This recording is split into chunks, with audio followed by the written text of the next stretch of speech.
आप अमीरों के कर्जे माफ कर रहे हैं, उद्योगपतियों के कर्जे माफ कर रहे हैं, और यहां स्थिति यह हो गई है कि जो मिडिल क्लास, उसकी जो रोजमर्रा की जरूरत की चीजें हैं उस तक पर आपने जीएसटी लगा रखी है। आप फिल्में टैक्स फ्री करते हैं लेकिन स्टूडेंट्स के प्रतियोगी परीक्षाओं के फॉर्म की फीस नहीं माफ कर सकते। हर साल 2 करोड़ नौकरियां देने का दावा करने वाली ये सरकार 10 साल में युवाओं को नौकरियां नहीं दे पा रही है। 20 करोड़ नौकरियों का बोझ है इस सरकार के कंधे पर। वित्त मंत्री जी का भाषण सुन रहा था, यह कहा जा रहा था ये अमृत काल का बजट है, ये अमृत काल का बजट है।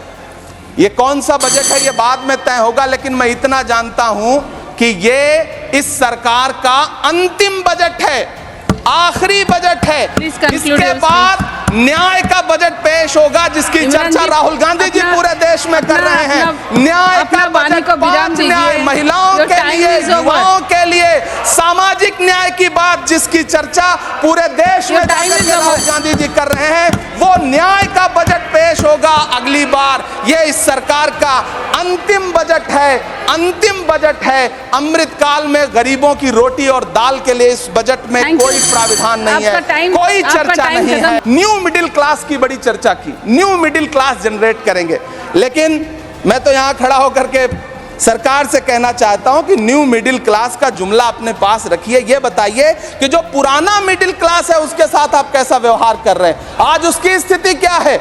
मिडिल क्लास से आपका कोई रिश्ता नहीं। मिडिल क्लास तो आपसे कह रहा है कि मोहब्बत, भाईचारे के दीवाने दिन ही लौटा दो, वो सस्ती दाल सब्जी के सुहाने दिन ही लौटा दो। ये अच्छे दिन तो अंबानी अडानी को मुबारक हो, हमें ऐसा करो साहब पुराने दिन ही लौटा दो। वो पुराने दिन जो बहुत अच्छे थे, वो पुराने दिन जहां लोग एक दूसरे से मिलजुल करके रहते थे।